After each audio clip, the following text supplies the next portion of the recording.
This program is made to deprogram you to what you've been programmed that to, is right? Exactly what we're about. You have to remember that. Look, whether we get 1 million views or we get 1, it is still Be More. Believe me, for real. I refuse to have a generation behind me not doing better than me. Right. That doesn't make sense. Right. I can't sleep at night knowing the next generation is going to do worse than I. That doesn't make sense. Be more for real. DMV and Be More. Put the number 4 up. Show When we them the live number 4. here, Yeah. it's like, okay, we separate. But when you move outside of Maryland, we all the same. We all the same. We all the same. Canada We is, outside. But you gotta play your role. Canada is Be More for real. We appreciate y'all. We appreciate y'all.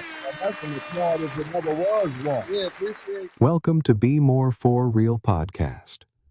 Get ready for the realest conversations anywhere on the net. Keep it locked with us.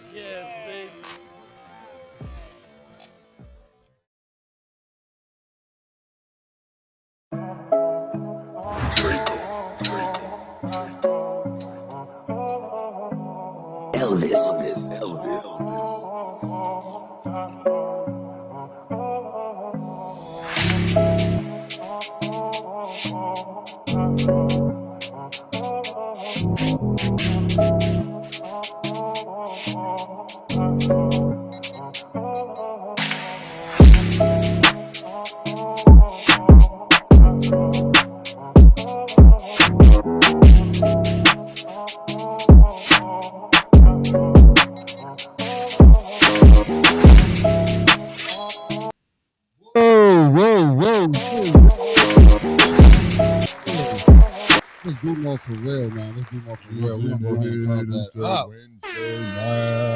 We're gonna clap that up, man. Another Wednesday, man. It's another freaking Wednesday. It's crazy. It's another freaking Wednesday. Can you believe it? It's a Wednesday, and it's Be More for Real. And it's Be More for Real. Welcome, you all. Welcome to Be More for Real. I'm OMG Danny, man. It's a pleasure to be before the people today, man. We appreciate y'all. Welcome Y'all know again. what to do, man. Number 1 podcast in Baltimore. Brought by way of Real Explosion. Y'all know what's up. We gonna go ahead it's a Wednesday night, y'all. We gonna go ahead and clap it up. We gonna go ahead and clap that What's up. going on, Danny? Man, you know, it's always a lot going on. And you know, I'm still I like to say every day above ground is a good one. You know, I like to keep that motto. Every day above ground is a good one. It's another day that we can, you know, change the things and, you know, do things better than we did yesterday. We can't change yesterday, but we can always change tomorrow if we are tomorrow. Right, if we you're can here. definitely change today. We can definitely change right now. If you're here, you can change tomorrow. Because just like you said, some people are not here. They can't change tomorrow. Absolutely. You know, they on obituaries. Absolutely. And on T-shirts. Absolutely. And people have makeshift memorials with teddy bears and empty bottles. A sense of icon already with us, man. You know what I'm saying? Welcome. The sense of icon already with us, man. And man, if y'all don't know, man, I appreciate y'all for joining us early, man. Be More for Real moment. I appreciate y'all for joining us early and we're late. Yeah, I appreciate y'all for joining. No, I guess we on time or whatever. They joining us early and we're late. Okay, but we appreciate y'all nonetheless. Whether you on a commute, whether you on a clock, whether you on a commode, we appreciate y'all all the same. You know what I'm saying?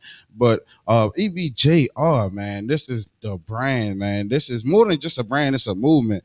It's a lot of things that I found out. You know, just working with Brother Eric, and it's a great thing to be in camaraderie with a lot of people that's like-minded. But to have a brand such as EBJR, we got the cup, we got the mug. It's brought the mug today. We brought the mug. I told you I was gonna bring the mug, right?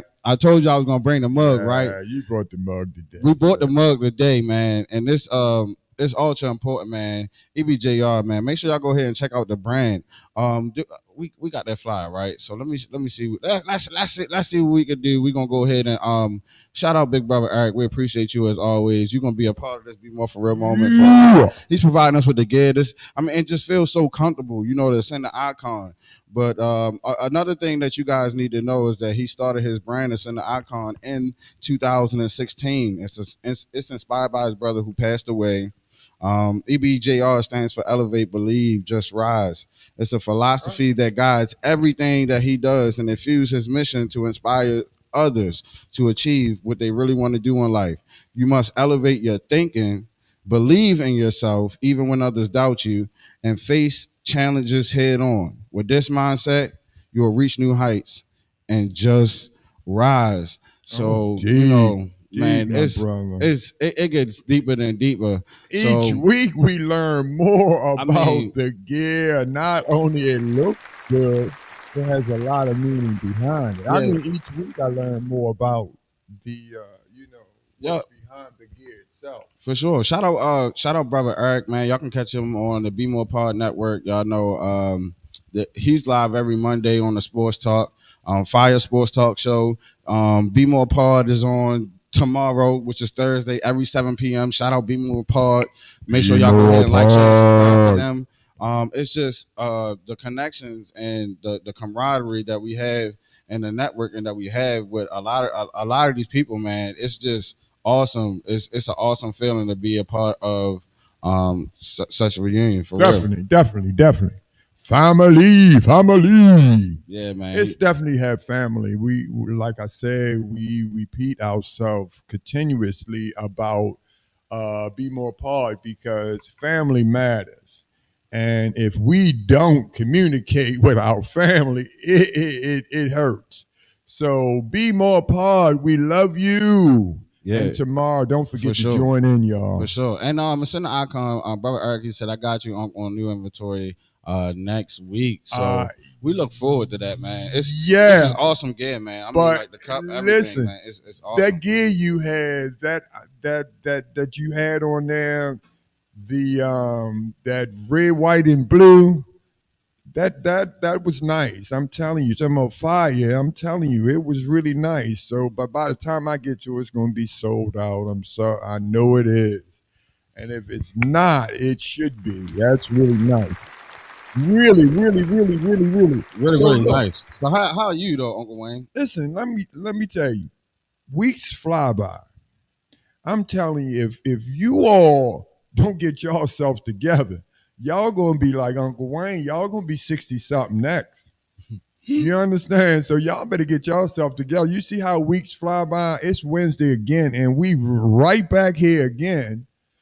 And you in another gear, and it's another Wednesday. And it is. See what I mean? It is. And time does fly. You never lied. Time does fly. It flies. Time does fly. You never lied.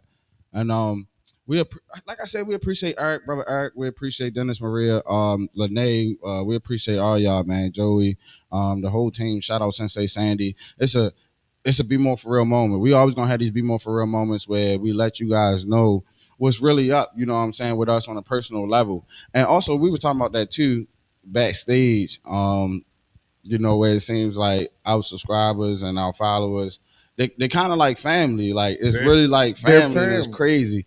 Like we know them personally or they know us personally, irregardless of distance or what may have what have you. But we all connected. We are definitely all connected. We decided to take this another way.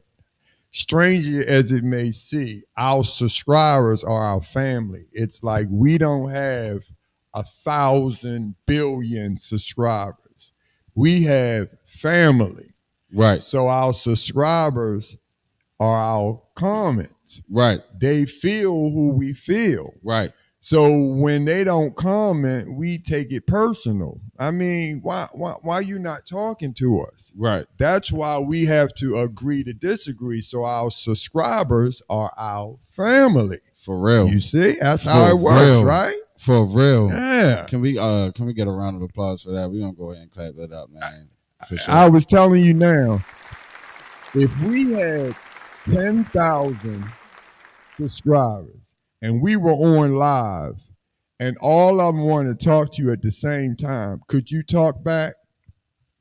No, heck no. See? You can't reply to everybody like that. See? But that's a different part of it, which is why, we want this channel to grow. If we get 10,000 people on our live, it's of course no way we're gonna be able to respond to We everybody. couldn't. But we'll respond to them the best way that we can. See, you, and we you gonna be still more like, for I'm real. going to do a be more. But see, it's more personal because, see, now we talk back at them and they feel more personal. Yeah. That's why I say. Every comment count. That's why Every every comment counts. subscriber is personal. Every comment is personal.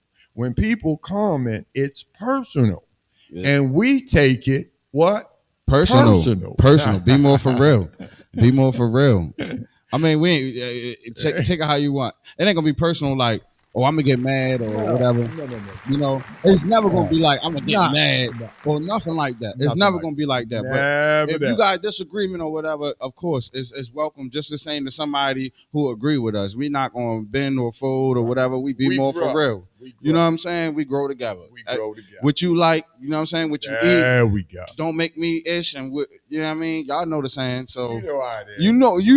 If you know, you know. I mean, be more for real is the realest conversation. And if you watch out, we've been agreeing to disagree for the whole time. Right. Me and Daniel don't always agree. You Right. saw how we do. Right. But we love each other, but that's how we grow. We Right. are two totally different generations. I'm 61, and Daniel, you what? 30. See what I mean? Double. So when we go at it, we go at it. But we love to agree to disagree. That's Right. what makes the difference. But Right. whatever it is, we are be more for real. Be more for real. Realest conversation on There the net. we go. Rated R for reality. Every Wednesday, I mean, like, y'all. #1 podcast in Baltimore, brought to you by way of Real Explosion. I mean, like, how lit could you get, like, on one platform? This is like entertainment and information in one thing. And that's what we came here to do. By the way, we got some videos for y'all to see and all this stuff. We're going to take a travel back in time into the 1960s. This is what we're going to do. Wow. We're going to take a travel back in time to the And 1960s. what time? In the Into 60s, the y'all. 1960s, man. We're going In the 60s, y'all. we're gonna take a time travel back into the 1960s. Y'all, it's time to educate. It is. You It know is. what I mean? It is. It's definitely a time to listen to as well and learn some things because all the time, you know what? People are so busy being entertained rather than educated. And that's the reason why a lot of people that belong to what you call a quote unquote conscious community, they don't really, I guess, pay attention to sports and all that stuff because they understood the theology between that. I already understood the art of that by reading several books and stuff like that. You'll read them. I'm not here to spoon feed you. Just read up on your knowledge. But you know, they was like sports and entertainment and all this new stuff is made for distractions while they are doing other things while the superiors are doing other things beyond our backs. And that's been the truth in the case of the matter for a long time. But yet and still, this is information and entertainment. This is the #1 infotainment station in Baltimore. Be More For Real podcast. We're gonna go ahead and clap it up sir, for us. y'all. Be more for real. We're gonna go ahead and clap it up for us again. I mean, like, it's a pleasure to be here before y'all. Well, it ain't working. Whatever. Look, we be more for real. We be more for real. We be more for real. And it's in the icon. He said, that's what makes it real. We appreciate you, big brother, for being with us. Absolutely. He said that's what makes it real. We got some good stuff for y'all, but before we get into our topic of the night and everything, we know Black History Month has been over. I don't even believe in Black History Month. You know, Dan don't believe in no holiday. Nothing. I really don't. No holidays that the man believes in. Relegating our history to a month and the shortest month of the year is a no-brainer for me.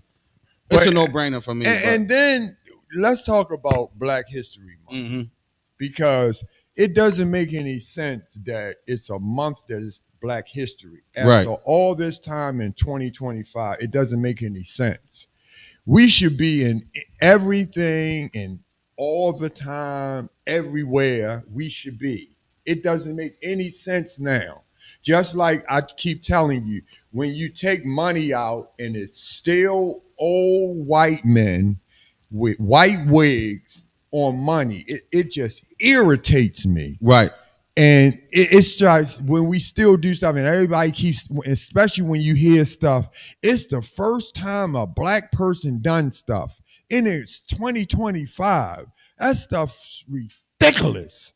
So when you still got a Black History Month, it irritates me. Remember, this is when you and I, when we beef.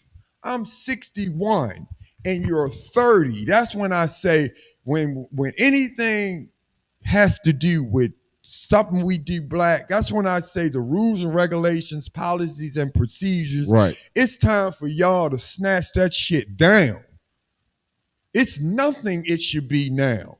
That's why your children are beefing. That's why they are angry. That's why they don't doing what they're doing. Well, I mean, we're gonna get into some of that later on because we're gonna have a time travel back into the '60s, and which you was born, by the way, right? You were born in the '60s. We talking about '61, '60s. Yes. What's ironic is the people that were born in the '60s today, they are in their late '50s, early '60s, and these are the elders of our generation, Uncle Wayne included. Even though you don't look like you got daggone in '61, I'm gonna tell you that right now. You don't know a day over 40. That's crazy. Like you really don't. We're gonna clap it up for that. Like that's BMore4Real. I love those colors. That's BMore4Real. Remember, you are what you eat. Yeah, seriously. And you are what you eat. I'm gonna tell you that one. Man, it's a lot to learn from the older generation, and we're gonna get into it, man. We have a comment. We have comments, man. Black History by Center Icon. He said Black History is every single day for sure. The Raw Underground. We appreciate you guys for every as well. day, We appreciate you guys every for day. as well. They said, "Hey brothers." They said, They said it began Black History Week. So we appreciate all our viewers. If this is your first time viewing as well, make sure you go ahead and hit that subscribe button. Yeah. In honor of Black History Month, that I don't believe in, but I do take pride in Black history though. Black history, like they say, is every day. But and for what it's worth, we got to Black recognize History Month is every day. I don't care how retarded that sounds. Black History Month is every day. I don't care. But that makes sense. Take it how that you want doesn't to. sound You know retarded. That makes Man, absolute sense. But this is BMore4Real. This is what we do. See, we need to teach. That's a teachable moment. This is what we do. Right there. This is what we do. That statement we got the is realest a teachable moment. That's every single day. We got the realest conversation on the net. And one person we wanted to highlight on a BMore4Real level, because BMore4Real is a double entendre as well, right? And it's so crazy because for those that don't know what a double entendre is, I'm not trying to talk over your head. It's just a statement or words that mean the same, that have the same meaning but in different connotations. Basically, that's the best way I can put it in layman's terms. Like you can say the same thing and have two different meanings on what you're saying at the same time. And BMore4Real is one of them. You know, we BMore4Real about the city of Baltimore, of course, but also we BMore4Real about our situations in life. We BMore4Real about the United States or whatever have you. So BMore4Real is a double entendre. It's not just for Baltimore, but we just so happen to be from Baltimore. As I digress, we're gonna go ahead and get into a person that we really want to highlight for our BMore4Real Black History Month. And I think it's important for people to know about this woman. And we're going to have a video coming up very shortly that's going to tell you guys a lot about this lovely lady that you see here on your screen. So this is Valerie L. Thomas, right? This is Valerie L. Thomas, and stick with me, man. This is not gonna be for long, but we have to accentuate Black greatness, right? Valerie Thomas is an African American scientist and inventor, best known for her work at NASA and for inventing the illusion transmitter, a device that creates the illusion of a three-dimensional image using concave mirrors. Her invention, patented in 1980, has influenced modern 3D imaging technology. She worked at NASA from 1964, we talking about the 60s, to 1995, contributing to satellite technology, image processing, including projects related to the Landsat program, which provided crucial Earth imagery. Ms. Thomas played a key role in developing digital image processing systems, which have been used in various fields, including medicine and space explorations. Her achievements helped pave the way for women and African Americans in STEM. For those that don't know what STEM is science, technology, engineering, and math. Again, STEM is science, technology, engineering, and math. She helped pave the way for those fields, and her work continues to inspire young scientists today. So, Miss Valerie Thomas, you get your Be More for Real moment right now. Black History Legend. Black History Legend. Here we go again. And what did you call her when you first was reading that? What I say, Miss Valerie Thomas? Yeah, but no. What did you call her? I don't know. Remind me. What did you call her? Read. What did you What call they say, her? an African American Right. scientist? So is that what she is? See, let me show you how we decide what we call each other. Right. Remember how I say we break each other up? Let's start in the 60s, how they describe who we are. Right. An African American. Right. Is that what we are? Of course, we're not two continents. Then why did you call her that? Let's get started with that. No. That's we Okay. Be More for Real, right? Okay. I want to give her flowers first. Why I called her that is because that's what the title names. Then but why I why even did say you black do too? that? Because I don't believe in black and all this white. That's something else for another time as well too. You know what I'm saying? But for the sake of understanding, we want to highlight who she is on the Black History Month, on the Be More for Real level. Also about Miss Valerie that a lot of people don't know is that she's actually from Baltimore, Maryland. She is alumni also of Morgan State, which is the HBCU in Baltimore, Bam. Maryland. So we got to go ahead and clap it up. I mean, she's give it applause. this We is for need Miss to be. this for Miss Valerie Thomas. We still love you. We still appreciate you. We still appreciate your contributions that you have made to society and to this society, to the city of Baltimore, and to the country of the United States, and also to the entire world. Her technology has been used and is still being used to this day. She, like they said, 3D imaging and stuff like that. Actually, we have a video. Can we get our engineer to pull up the first video? Because we got some videos for y'all. We're not just here. We're not just gonna leave y'all high and dry, man. Y'all gonna learn some stuff today. Y'all gonna learn some stuff today. Y'all. Y'all gonna learn some stuff today. I'm impressed with her anyway. I really am.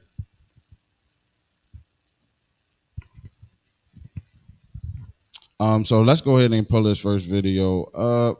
Let's see what we got.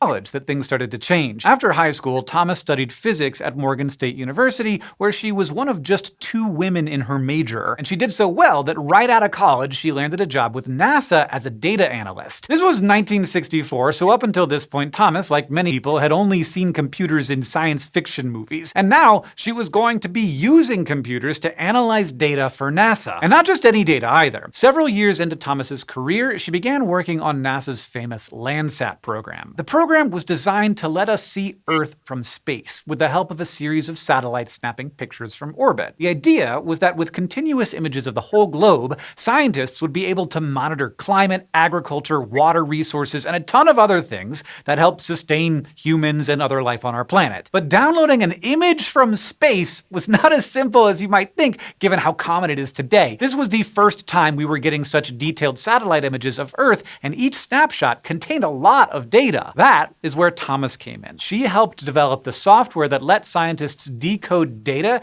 and translate computer gibberish into something humans could understand. And she herself became sort of an interpreter, helping researchers less versed in computer science understand the connection between digital data from space and a visual image. This was huge, and as the Landsat mission took off, it kicked off a whole new era of Earth science. Researchers of all disciplines could draw on detailed data about Earth's resources, ecosystems, and geology. Some of the images Thomas helped develop were even used to predict crop yields around the globe, and the mission is still active today. But Thomas shifted gears in the mid-1970s. In 1976, she became interested in how concave mirrors reflect images. In particular, she noticed that concave mirrors produce images that appear in front of the mirror, as opposed to regular flat mirrors, which produce images that look like they are inside the mirror. For instance, if you have an upside-down light bulb in front of a concave mirror, it can produce the image of a right-side-up bulb directly above it. You have to view the mirror head-on to see the illusion, but it will appear to be well in front of the mirror. This all has to do with where the light rays converge as they bounce off the curved surface of the concave mirror. And because of where the image appears, the reflections from concave mirrors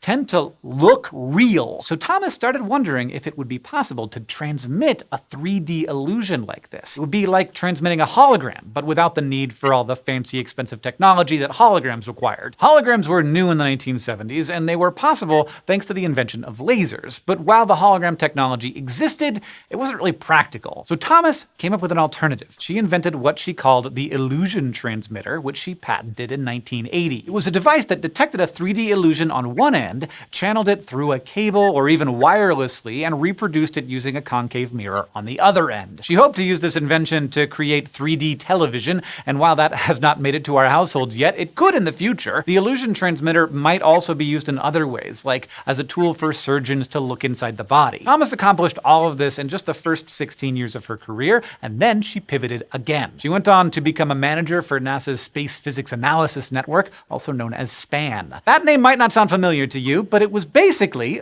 a mini version of the internet. It connected scientists all over the world on a single network using some of the same technologies that are behind the internet today. And Thomas's team developed it. It was a game changer for scientists in the 80s who could communicate and share data with collaborators all over the world in real time. But its impact went way beyond that. Over the next decade, NASA's internet evolved and helped bring about the internet as we know it today. Thomas retired from NASA in 1995, but over her 3-decade career, her work had an impact on our whole planet in more than one way. Computers might have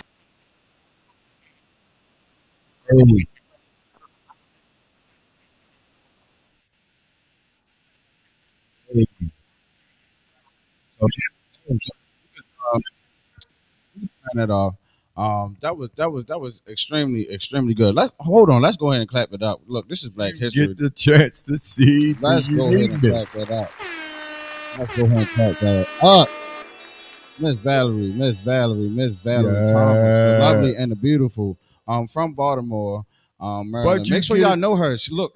They said her inventions inspired the internet today, 3D technology. I mean, it's a lot of things that came just from her inventions. We have to pay huge homage and huge tribute and to the they're Baltimore going to continue. native And from it's Baltimore going to continue herself. to be used. From Baltimore herself. As well. Miss Valerie Thomas. Look at what they're saying in the future that is going to be used by her. That's what I'm saying. The uniqueness of her. So you haven't heard the last. That's the uniqueness. But I'm saying, you see what with her you're using the past, the present, and the future. Absolutely. You have to give her credit. You see what I mean? Absolutely. But do we? I don't think we give her enough credit, which is why we bring it up on the segment. But like we said, people gonna know today. But you know what we do on Black History Month. We do the same ones. Harriet Tubman, Frederick Douglass, and Martin Luther King. Absolutely. You know, the same ones. We don't do. Absolutely. There's actually been a lot of great Black prominent women, including Henrietta Lacks. She wasn't on this segment. This segment was strictly to highlight Valerie Thomas, but Henrietta Lacks was instrumental in the industry today, in the health industry today. Excuse me. There has been a lot of great pioneers and inventors of the Black community. So we're going to honor Valerie Thomas. Great, but there are a lot of great ones. We got to bring a lot and talk about them regularly. Right. And we got to keep on continuing to honor their name and make sure that the history is not lost. We got to pass that down, make sure that they don't know. And also, like I said, BMore4Real is a double entendre as well, because like we're being more for real about Black history, Black women in history, Black women inventors, but also she is a Black woman that happens to be from Baltimore. She is a Baltimore native, and she's a Morgan State HBCU alumni. So how much could you want? Past, present, and future. Shout out Miss Valerie Thomas, and let's make sure we keep her name circulating and everything. And she's still alive and well. She was born actually in February, on February the 8th, 1943. And so she's up there in age now, but she started attending the NASA program in 1964, as we just read, which we're going back in the time into the 60s, and we got videos for you guys, man. This is such an interesting episode, if I may say so myself. This is a much interesting episode, but the 60s, y'all. The 60s, y'all. You a 60s baby. I mean, like, shout out to the 60s, 1963. Man. Shout out to the 60s. You know that it was like 11:59 p.m. in 1963. You said 11:50 what? 11:59. It was p.m. Okay, p.m. And in Lutheran Hospital. Okay. You know what I mean? The doctor smacked my ass. I yelled, "What the fuck you doing?" Oops, oh, my goodness. And I wasn't that harsh. But and I was born to my mom. And you know what? Are you ready for this? Do you know my mom's name is Mary Magdalene? Wow.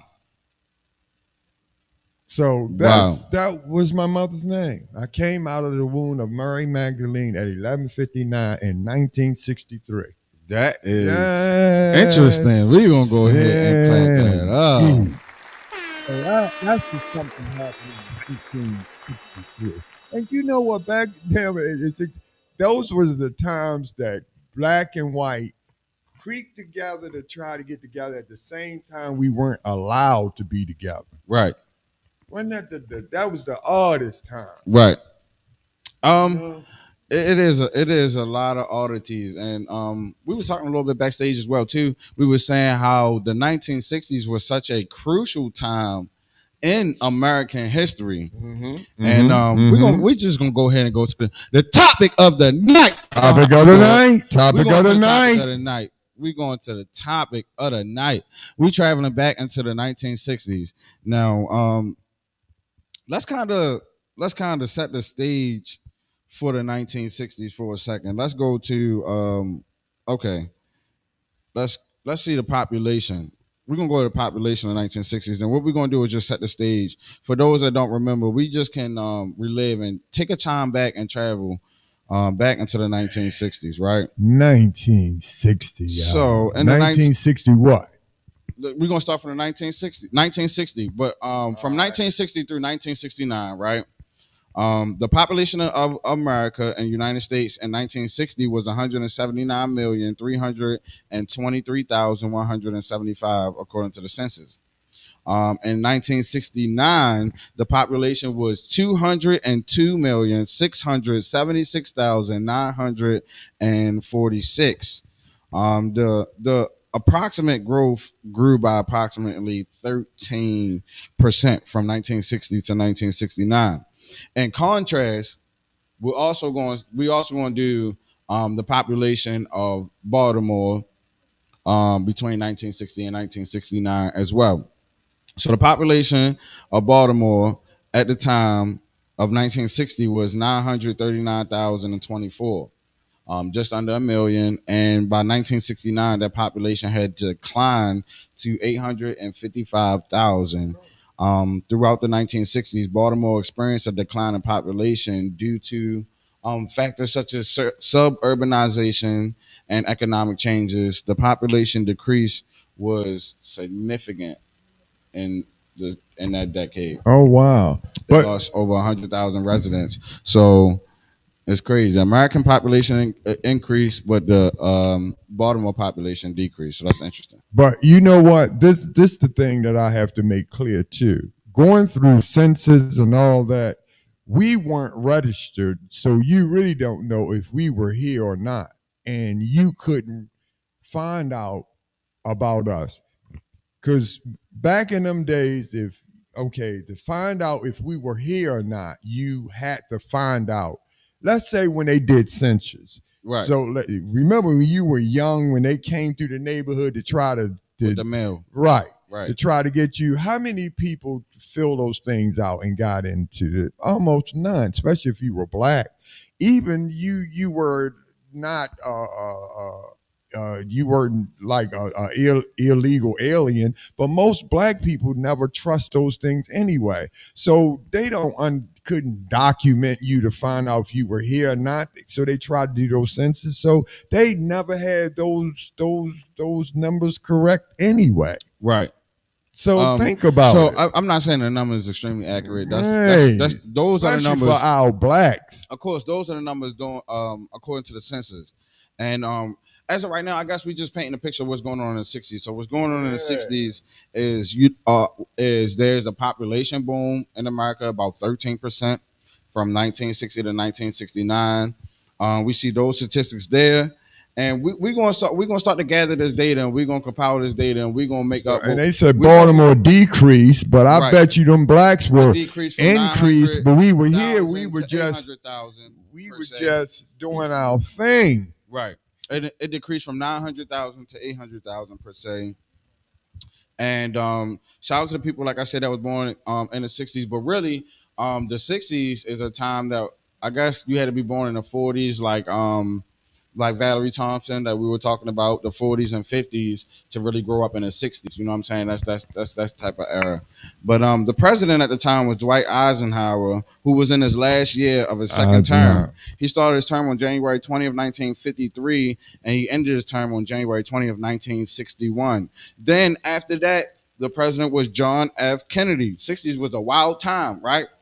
John F. Kennedy, from January the 20th, 1961, until his assassination in November the 22nd, 1963. Yeah. And then Lyndon B. Johnson became president on November 22nd, 1963, until January the 20th, 1969, until Richard Nixon took over from January 20th to January 20th, 1969, until his impeachment on August the 9th.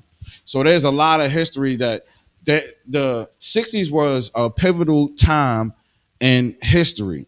And it's not like the 1800s wasn't or anything else like that. We just starting at the 60s because of a lot of things that was going on at that time. And this is a BMore4Real moment. And like I said, this program is made to deprogram you to what you've been programmed to. It's brought to you by way of Real Explosion. It's rated R for reality. So we're going to take a glimpse back into the 1960s. Just to get a general idea of what was going on then. Anything you guys say so far about and that? Look, remember, and in the 60s too, when we went out, when we went places, we dressed up. What was the difference? That's why I say we do the videos. If we had videos of black folks, or when we went out, it was a difference. We dressed up. We didn't go anywhere if we didn't dress up to go out. It was a whole different look. We took care. We didn't do things that we didn't think first. 60s was a whole different. Even as a child, things were different because we had to think twice before we did stuff. Right. You know, starting that as a beginning and talking about as the 60s. Yeah, the 60s is quite an era. And again, remember between the blacks and whites didn't get along, but they got along on a secret tip. Right. Yeah, that was the thing too. We got videos and all that stuff, and we got videos actually from the 60s and stuff like that from the actual time when it was happening, when they were reporting it live. We got a couple videos just from that era and stuff like that, and it's great to look back in that time. So stay tuned because we still got some more stuff for y'all. But some crucial major events that happened during the 60s that I wanted to recognize and highlight was okay, so let's start. 1960 in Greensboro, they had the sit-ins. And remember, this is the last time we can go live in February on Black History Month, but we going in, right? In Greensboro, the sit-ins, February the 1st, 4 black students from North Carolina A&T State University, they started a sit-in at a segregated Woolsmith lunch counter, sparking a wave of nonviolent protests. Also in the 60s too, like you were saying, the black and white kids, this was the first time they started playing together and going outside together during the 60s. The 50s, it was a lot harder for black and white kids to play together. During the 60s, this was the first time almost even in sports and stuff like that, which we'll get into as well. That black kids and white kids started to play together. This is important. But like as I digress, SNCC, founded April the 15th, 1960. The Student Nonviolent Coordinating Committee is established to coordinate civil rights activism amongst young people.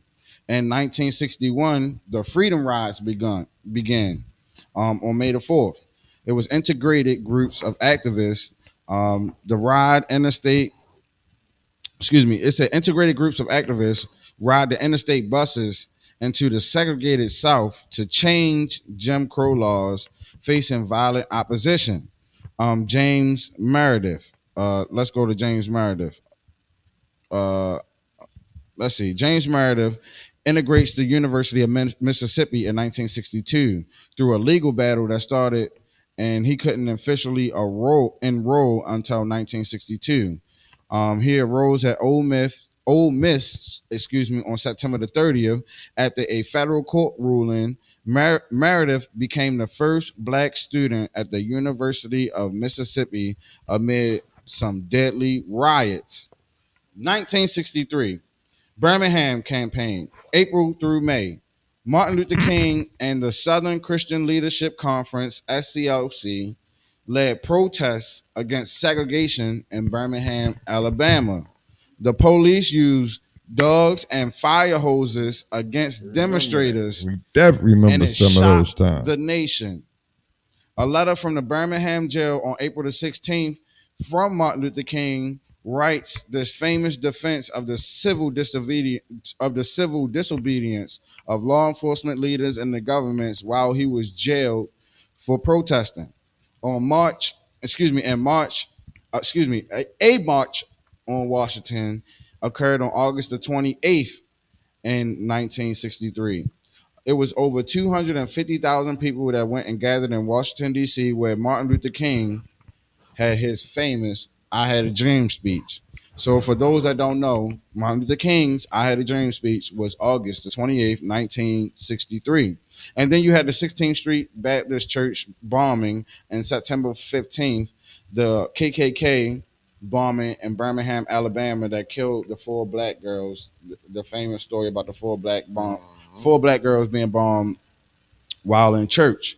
Then in 1964, remember the 1960s was a very pivotal year. The Civil Rights Act was signed on July the 2nd, which outlawed discrimination in public places, employment, and in schools. And then in the summer of 1964, civil rights activists pushed for voter registration in the South. Three activists, Goodman, Cheney, and Schwerner, were murdered in Mississippi. In 1965, Montgomery marches, Selma to Montgomery marches on March the 7th. March the 7th on the 9th, and then the 21st through the 25th. Protesters march for voting rights on what they call a Bloody Sunday, which sees brutal police violence against the marchers and protesters. Also, the Voting Rights Act was signed on August the 6th, 1965, in which outlaws literacy tests and other voter suppression tactics. So they couldn't outlaw what they called at the time Negro voters. The assassination of Malcolm X highlighted 1965, which he was murdered on and assassinated on February the 21st, 1965. Malcolm X was killed while giving a speech in Harlem. So in 1966, the Black Panther Party was founded on October the 15th. Huey Newton and Bobby Seale established the party in Oakland, California, advocating for self-defense and community programs. 1967, Loving versus Virginia, the Supreme Court strikes down laws banning interracial marriage. Detroit and Newark riots. There was a riot in Detroit and Newark in the summer of 1967 with major uprising over police brutality and major racial injustices. In 1968 was the highlight of the 1960s when on April the 4th, 1968, Martin Luther King Jr. was assassinated in Memphis, Tennessee sparking nationwide riots. The Fair Housing Act was passed exactly 7 days later on April 11th, which prohibits housing discrimination based on race, religion, and national origin. Also in 1968, the Olympics Black Power Salute with Tommy Smith and John Carlos. They raised their fists at the podium to protest racial injustices. Wow. So this was a big, huge time in American history. In the 60s, y'all. The 60s really, you know what I mean, recently changed some things. I'm just sitting there thinking about, damn, I was born in the 60s. I guess it was necessary for me to have been born, sir. You were born at one of the most tumultuous times in U.S. history. Put it that way, you know what I mean? Also during the 60s, I don't have all that information pulled up and readily available, but it's important to realize that the war in Vietnam, which started in 1955 and it didn't end until 1975, the war in Vietnam was in full-fledged effect in the 1960s. So not only did you have racial and civil rights, not only did you have sexual liberation, not only did you have integration of schools and kids and playing and stuff like that, you had the war in Vietnam as well, which impacted the economy of the United States. Such a tumultuous time in the United States. I don't know if we want to clap that up, but what we're going to do is just we're going to air home. We're going to say, something to think about deeply, y'all. That's a tumultuous time, deeply, y'all. So, deeply. Shout out to the soldiers born in the 60s. Positive to series. We got brother Jerome in the house. He said, BMore4Real. Jerome is in the building. What's going on? We appreciate you, brother Jerome. What is going brother on? Jerome in the building. He said, give some Black History Brothers. Give some Black History Brothers. We appreciate you. You know, we're going to do our due diligence because a lot of people rather be entertained than educated, and it's our job to give the people the information. So we're going to give you entertainment and information at the same time. We're going to give it all to you, y'all. This is what we're going to do. We're going to give it all to you. You know how we do. We'll be more for real. We don't be just more give for you real. Some of it. Realest conversation. We give it all to you. Realest conversation on the internet, man. Rated R for reality. #1 podcast in Baltimore, brought to you by way of Real Explosion. It don't get no realer than this. When you read that the 60s off, as you read it off, man, I'm thinking, jeez, man, the 60s, man, what a time, what a time. So in the 60s as well, we want to make sure we get a whole as much as we can. I mean, it's a short show. It's a short show. It's hard to get a whole decade of history for so much in such a short show. Yes. But there were some major Black inventions that were made as well. The IBM security system, which was made by Jesse Russell, was built in 1960. Russell helped develop the digital cellular technology, but his early work in electronics contributed to the IBM system that we know today. And then also Nathaniel Alexander invented the folding chair in 1962. Okay. He improved the earlier designs, which was made for chairs to be portable and practical. So here we go. Those are major people, as well as like we had Valerie Thomas. We want to highlight Valerie Thomas. Don't forget her name. Yeah. Do not forget her name, Valerie Thomas. VT. But those were some major Black inventions that happened. Just some. Well done. Just done, some. Well just done. some. We're gonna go ahead and clap it up, man. We definitely gotta go ahead and clap it up for that. Be more for real. Now, see, something about Black history. Do you get what I'm saying? That's some history you need to know about. You know, and I'm saying we love our popular ones. You know, we definitely love MLK. You know what I mean? We know we love the popular ones, but at the same time, we got to know it's just not a few of us who've done these things. Right. That's the thing about it. It's a lot to run down. It's a lot to run down, and I want to make sure that we can get through all of this. We have another comment as well by brother Jerome. He said the 60s were before my time, but he said. Okay, he said the 60s was before his time, but he was educated by his parents.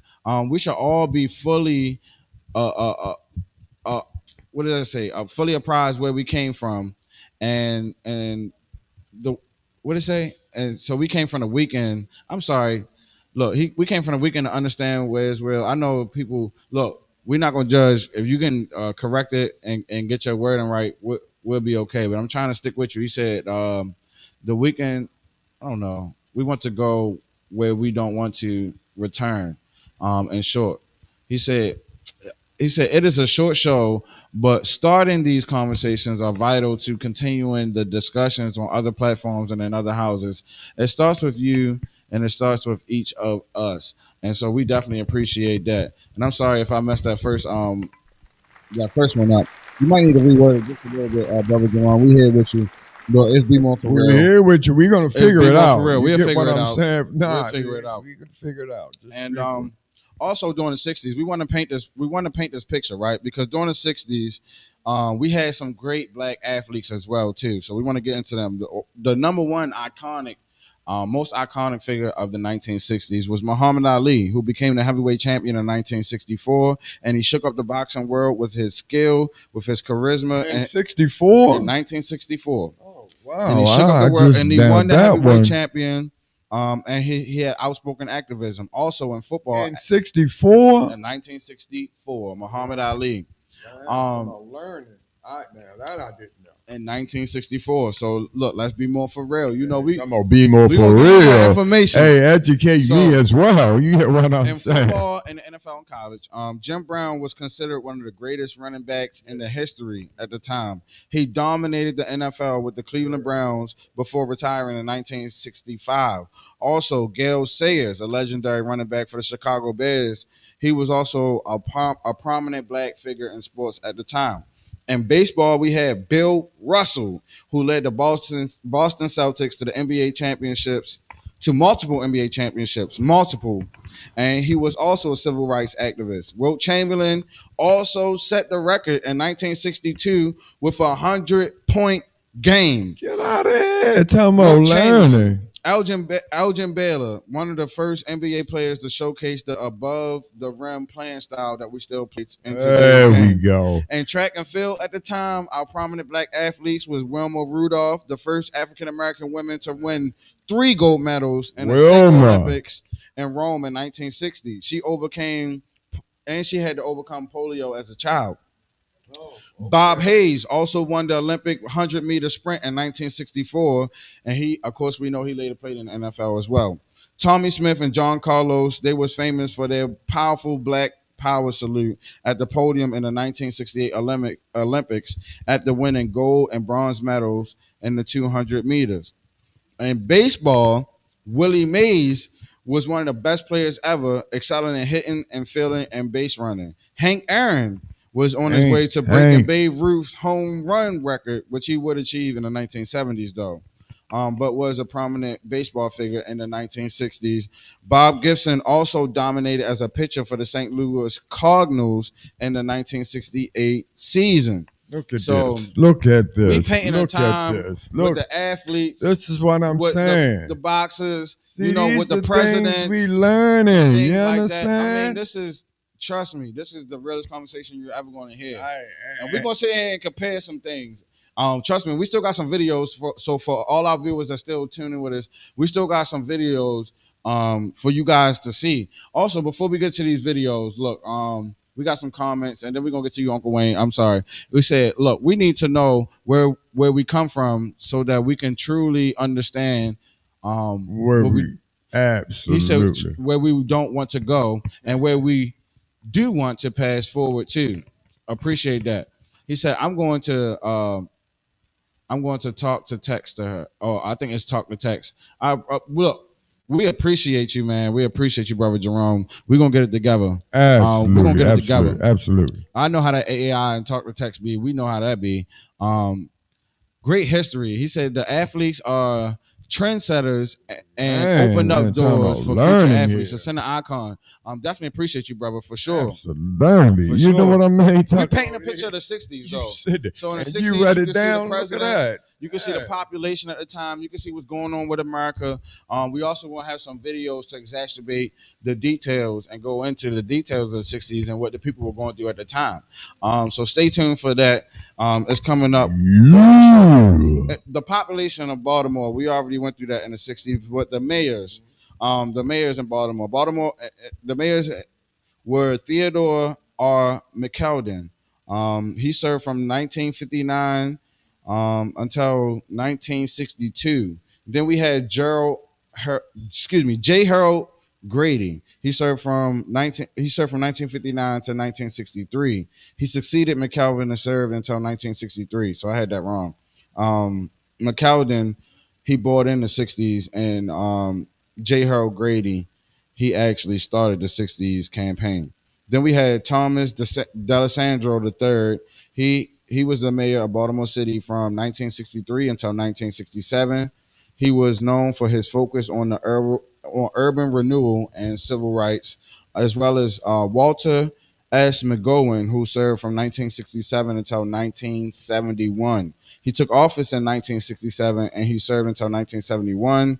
His tenure included dealing with the aftermath of the 1968 riots following the Martin Luther King assassination, as well as the riots with the war in Vietnam. So there was a tumultuous time during the 60s that we got to talk about. I mean, BMore4Real.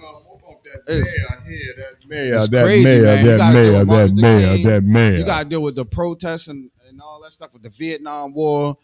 It's such a tumultuous time in the United States at that time, during the 1960s. And what we want to do is take a travel back into those times, to honor those people, especially Uncle Wayne. He was born in the 60s too, so we want to take time to make sure that these people's history does not go unnoticed, that their stories and their memories does not go uncovered. Absolutely, I'm learning so much. I'm telling you, for the 60s, and I'm just a little tater tot.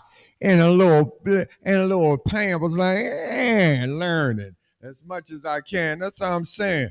I remember, like I said, that Lombard Street and Pratt Street was that level where whites on one side, blacks on the other. Right. You was telling me that. There were a lot of areas where you don't cross, where you didn't cross. You was telling me that. Yeah. You know what's crazy though? My mom, she was born in 1955. She was born in East Baltimore as well.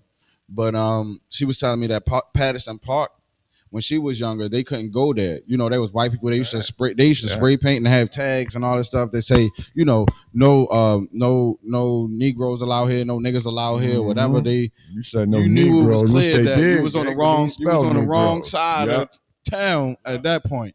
You understand what I'm saying? And such a time has changed from the 1960s to now, even in Patterson Park and all that stuff. There's been such a change through Baltimore. And what's interesting as well, too, is that Baltimore has such a deep history that we were actually a city before the United States was a country. So when it comes to Baltimore, you got to like pick a time and start from there. You can't just like, all right, I'm going to start from the beginning and when Baltimore first was a city. You got to pick a time and kind of start there because Baltimore was a city before the United States was a country. As I repeat, Baltimore was a city. What do you mean by that? Was a country. Before the United States before the Declaration of Independence and on July the 4th, 1776, before the Declaration of Independence, before it was signed, Baltimore was a city. So how do you know this? Just history. It's on the seal. It's on the Maryland seal. It's on the Baltimore seal. I think Baltimore became a city in 1680s. Don't quote me on that, but Baltimore became a city in the 1680s.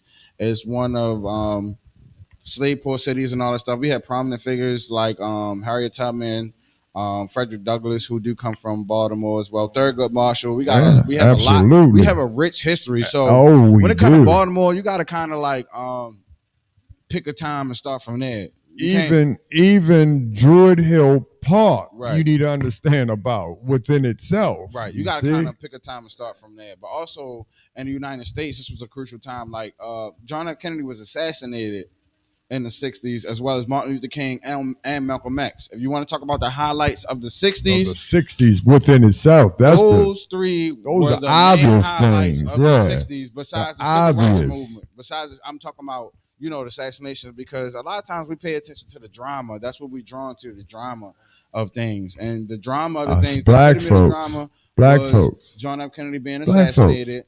It was Martin Luther King being assassinated in '68, and it was Malcolm X being assassinated in 1965. And ultimately, these events actually helped shape not only the United States government, but the future of society in America today, which we don't know of.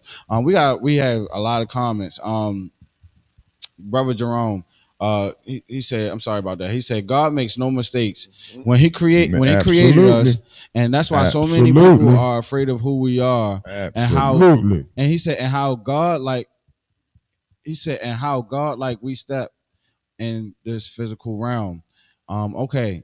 He said, "Okay, let me shut up on the show. You guys are doing a great job. No, don't shut up. We appreciate the comments, man. Spam them comments. We're gonna get it together. We also, appreciate comments, I would like to say we know from a viewer standpoint, you're trying to keep engaged, so you're typing faster than you can probably talk as well. So there's a there's a communication barrier there as well. But we're gonna get it together. We're not here to make fun. This will be more for real, Brother Jerome, man. For real. Do your thing. He said Sam calling out on the 60.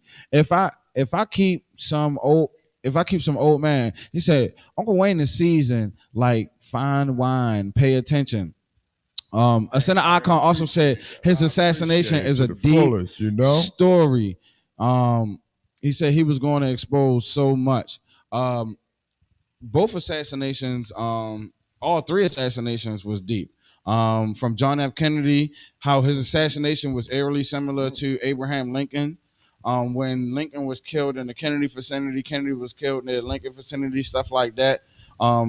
Just reverse dates. If you can get, I'm not a conspiracy theorist at all, but John F. Kennedy's assassination was eerily similar to Abraham Lincoln assassination, which, by the way, John F. Kennedy and Abraham Lincoln were not the only presidents to be assassinated. There was a total of 4 U.S. presidents who was assassinated while in office, and 2 of them occurred during the 1900s. I believe in 1901 or something, it was McKinley.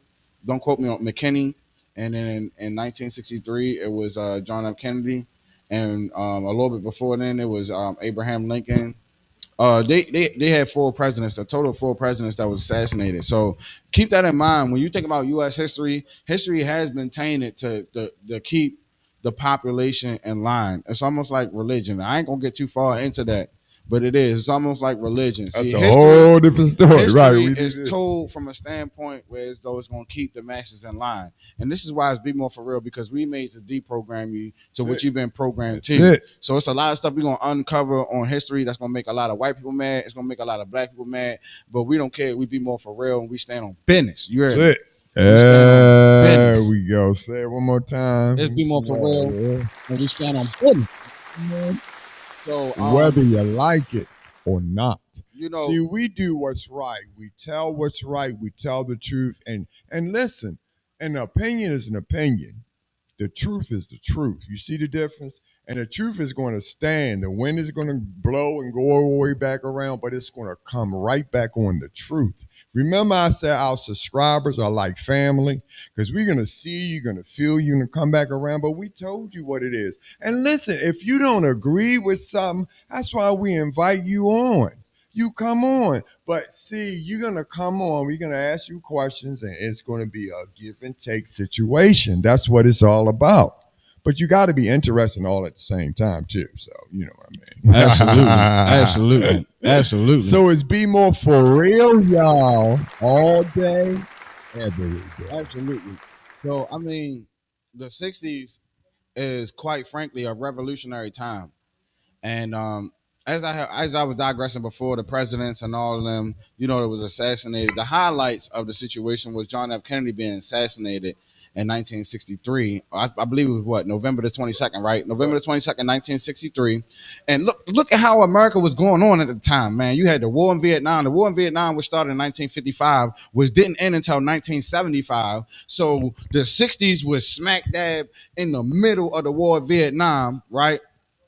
And we're going to get more into that when we continue the further episodes later in the future with the 70s and all that stuff too, because it ended in 75. But there's a lot of stories about Vietnam and stuff like that. Yes, indeed. So the 60s, right? We got the war in Vietnam, right? You got the civil rights unrest, the civil rights movement, and then in the beginning of the 60s, you got John F. Kennedy dying in 1963, being assassinated. You have Malcolm X, a massive civil rights leader, being killed in 1965, who was killed by 3 brothers of the Nation of Islam. but there's some stuff to read about that too. You gotta read the books, man. Yes. And, so each one we can really at the end of the 60s, which is really the highlight, like the assassination of Martin Luther King tore the nation up, sparking nationwide riots. Even in Baltimore, like we was reading about at the mayor at the time, he had to deal with people that was protesting and rioting over Martin Luther King's death and the war in Vietnam. So this was a crazy time, and I mean absolute crazy time. Think about that, right? In America, and not only that, sports and schools was also being integrated. We also heard about the Mississippi bombings, the KKK, the Black Panther Party. Like, this was a freaking crazy ass time. And then also on top of that, you had the sexual liberation, you had women's rights, you had feminism. And it started in 1964. 1964 was probably the most pivotal point of the 1960s by far. By far. 1964 with the Civil Rights Act and all that stuff, there was a pivotal point in the 1960s and it started in 1964.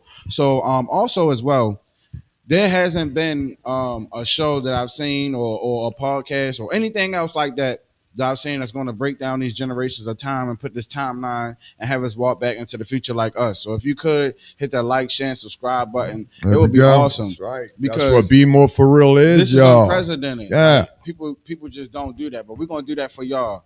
And we're going to be more for real about BMore, and we're going to be more for real about the United States. And we're telling y'all both of that hand in hand during the 60s, man. This is crazy. And it's hard to cram a whole generation into an episode, but we are doing it as well. Yeah. Our engineer, we got a second video to play, but I don't want to play that second video for the sake of time. I want to get into the third video. If you can get that third video ready for us, I would appreciate that. And then let's go through this comments real quick. We have a center icon. He said, "Be more for real." We appreciate that. He said, "Be more for real." And then we have Brother Jerome. He said, "It used to be a time when we gathered around our elders to learn the richness of our history and culture and where we came from. It is such a shame that this tradition has fallen off." That's what we should be doing. It is. And he said, "Our grandparents doing that more and more now. That's what it is." He said, "Our grandparents with such long lives." 89, 93, age 97, age 107. That's our culture. That's our history. So we appreciate that. That is our culture. That is our history. We definitely appreciate that. And so true it is. So true it is. If you can hit that screen share. Okay. But we got a video prepared for y'all. We having a little bit of technical difficulties. Right. Don't mind that. Once again, we're gonna go into these videos, but a little technical. But yeah. All right. So listen, what we're going to do now. Listen, in the 60s, this is what we remember. Listen, do you remember when? Well, then again, a lot of y'all. I'm in the 60s. A lot of y'all don't. But once upon a time, we just didn't get along. The races just didn't. But we managed to. So why now we don't get along? This is when I was saying, Dan, we was putting this together. I said, we don't get along now. It's like blacks don't get along and don't go down. That's where our problem is. Now, it is 2025.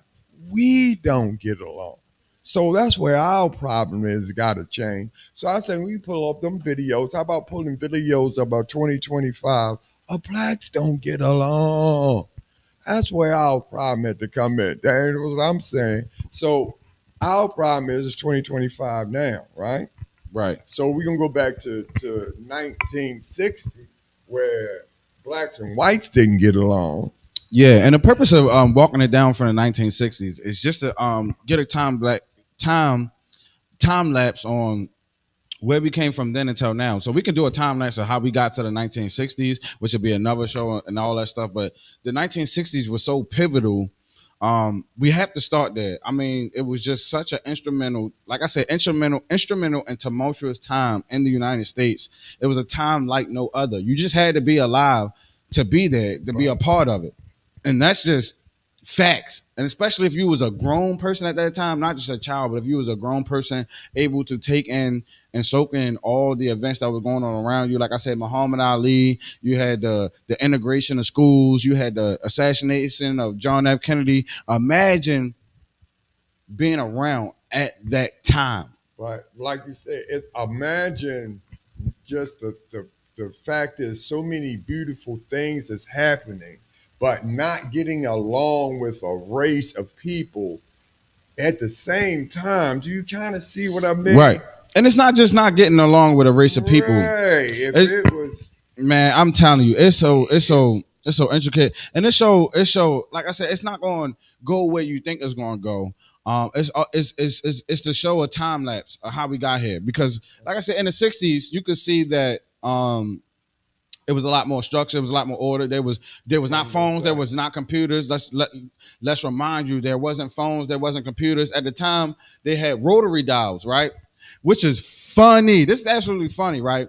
If you go to the kids today, there are videos on the internet, which we don't have time to pull up today. We had some videos and stuff. We don't got time, but there's videos of the older generation giving the kids rotary dial phones, and they just don't know what to do with it. Yes. Giving them typewriters and all types of things. Like at the time of the '60s, inventions were the things. Inventions were popping off left or right. You understand what I'm saying? Nothing stopped us though. Inventions was popping off left or right. It wasn't nothing like today. It was nothing like today. It was nothing like today. I'm saying in the '60s, everything wasn't digital. It was manual. You had to actually, like, if you wanted to look somebody number up or get in contact with a business and stuff like that. Back in those days, you had to go out get people's number, know where their location at, know how to read a map and follow and how to get there. White pages, yellow pages, white pages. There was no GPS. You got to know how to read a map. You understand what I'm saying? Just to get around. And so, like, we painting the time of the 1960s. So we came a long way, and it was such an instrumental decade that children behavior started to change. The children in the 50s were not the children of the 60s, for sure. I got to go in another way, because why their behavior, they were more disciplined. Why? Because they had more people watching them. Do you kind of see what I mean? Children are not being watched now. Right. Do you kind of see what I mean? Right. They see the difference in the '60s. Did you see? Can a kid be on their own in the '60s? Hell no. Well, I mean, it depends. It depends. Everybody's watching them. It depends. Listen, if everybody's watching them. It's a kid there, nobody's watching them. It depends. And I did have I did have a video that I wanted to pull up, but we, like, for the sake of time, we're not gonna pull it up about the kids in the '60s. But this is the time when they started going through juvenile crime and stuff like that too, especially in Baltimore City. Baltimore City is one of two governments nationwide that started juvenile crime and charging juveniles with crime.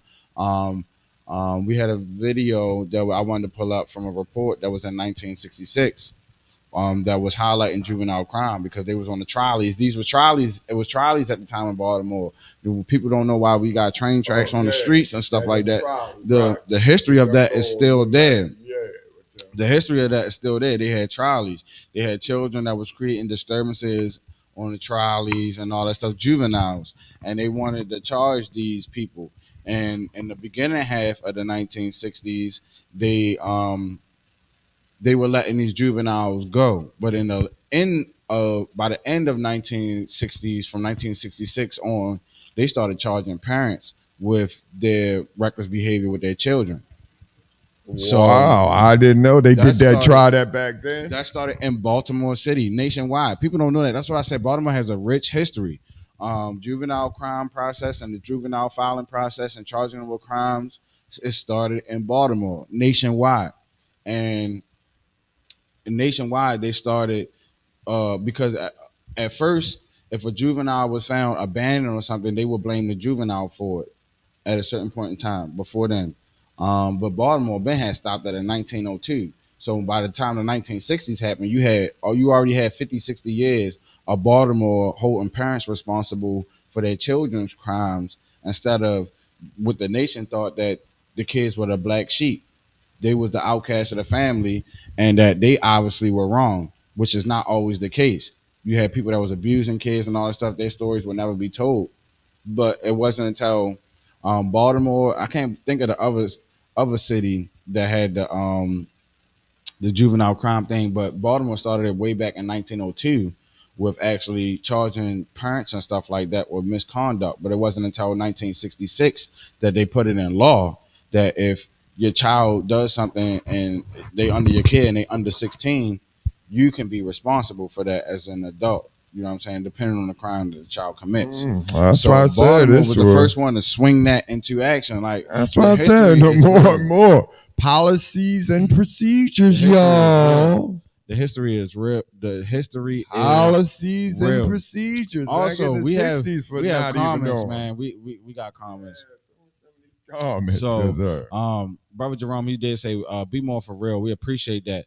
He said more hashtags to expand into the algorithm to expose you and what you're trying to do, what you're trying to on other platforms that are speaking on similar topics. He said, "Remember Sunday dinner at Big Mama's? That's a huge one. That's a huge one. That's a loss of culture right there, man. That we really lost." And he said, "Whose fault was that when black students get along with the whites?" That's a great question. Whose fault was that? Well, repeat again. He I'm said. sorry. He said, "Whose fault was that when black students got or get along with the whites? Whose fault was that?" Yeah. I don't think. I don't think it was a fault.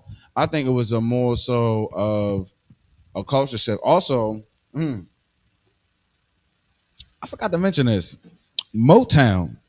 How can I not bring up Motown? Motown at the time during the '60s with Barry White, The Temptations, Smokey Robinson. Boy, Motown was booming at this point. So I forgot to bring up this. Look, we got extensive research on the 1960s, but Motown was actually booming at this point, and the big culture shift was two things, and it wasn't a fault. I would say, brother Jerome, it's not a fault.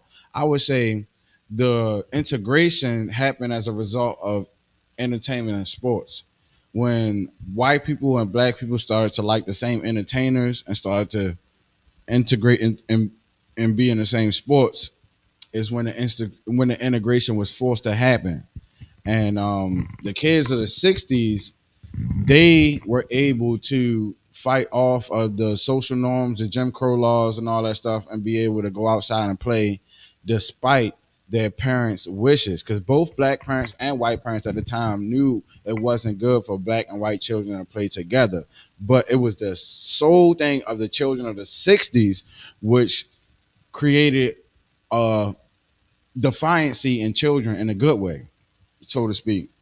That's a good type of defiance. It was the children of the '60s who defied their parents and all of that and said, "No, we're gonna play with the white kids on the neighborhood over, and they want to play with us, and we don't see them as racist and all that stuff." And the parents was forced to assimilate to the children really wanting to play with each other and really wanting to be entertained by each other. Because when the Temptations came into town, the little white kids wanted to see them. When Presley and all of them, the black kids wanted to see them, and they like, what can we say? Their parents couldn't say nothing about that at the time.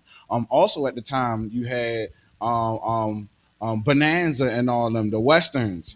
So black people and everybody didn't have any choice but to like the westerns. So they was watching the TV and entertainment at the time that was on TV. That's another subject we didn't get to with the '60s.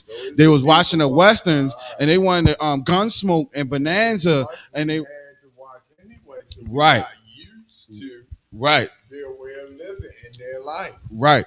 It's the thing about the all the way around.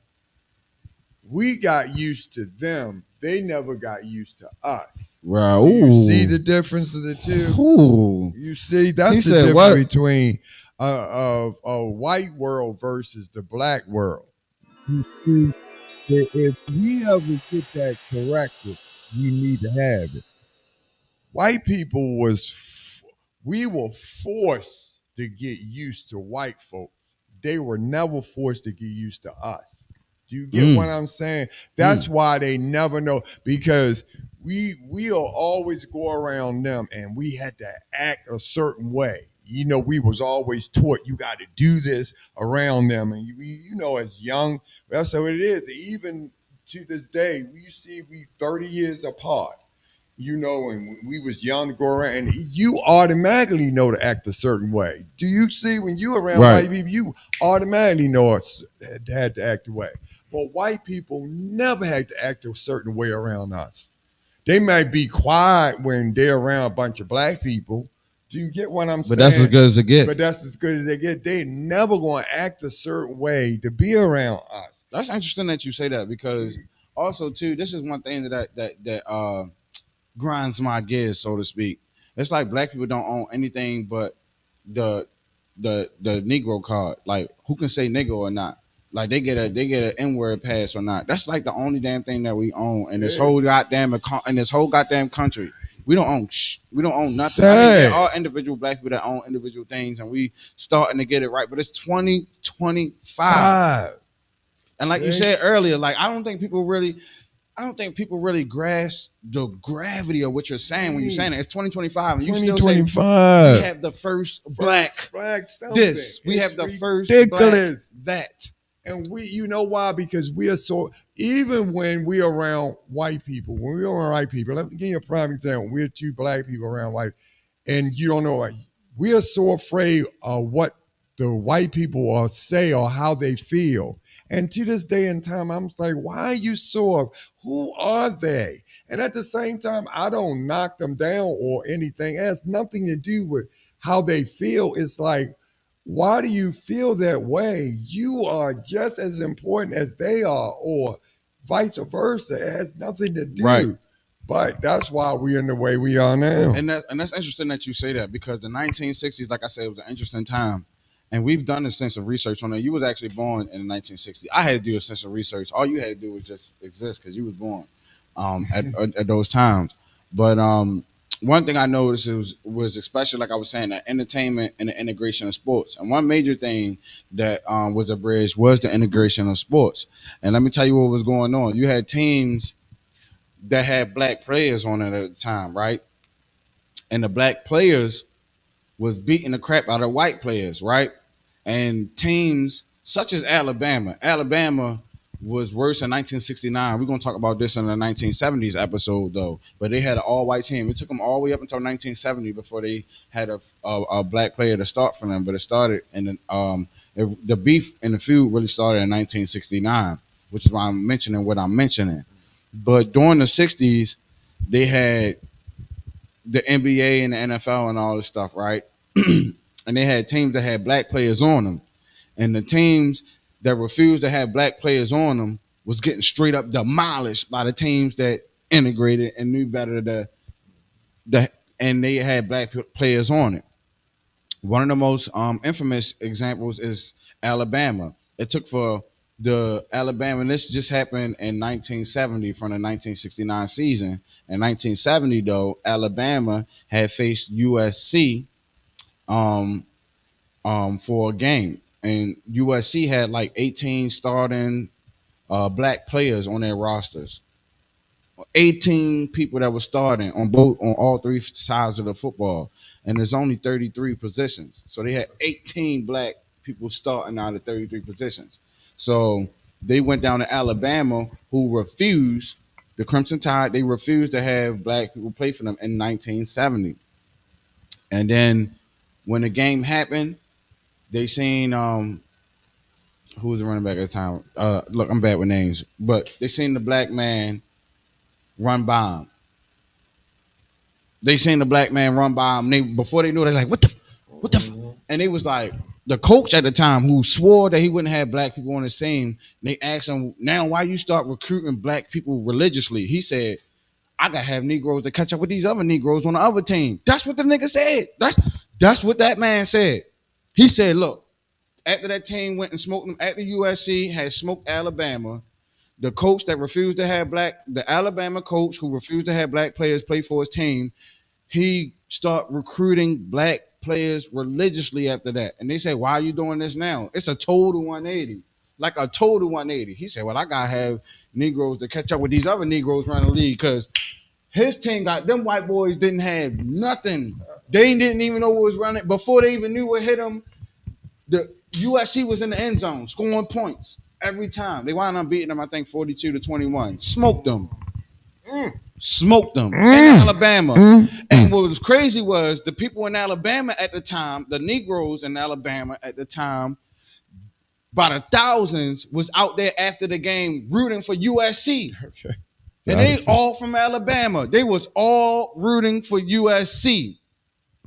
They had you could feel the they difference. had a sea of Negroes out there in Alabama rooting for Southern California. Hey, you see the difference of it, right? Kind of changed it. So the times have changed, but it hasn't changed much. There's still racial tensions in America that we still haven't been able to get to and be able to get to on a BMore4Real level. And we're going to talk about that as we progress through the 70s and stuff like that too, because it's impacted our family. But for the sake of time, if we can get our engineer to we already got that video. We're going to talk about the relationships at the time. We got a video from 1968. We don't own the rights to none of this stuff.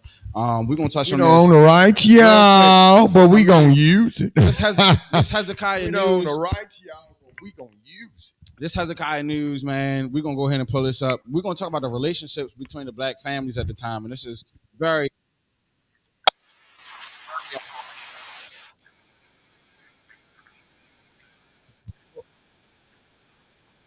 Let's start.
Okay, so let's pause that. This is a crucial time. This is a crucial time. We got look. Shout out to our production team, man, and getting this video together because this is important.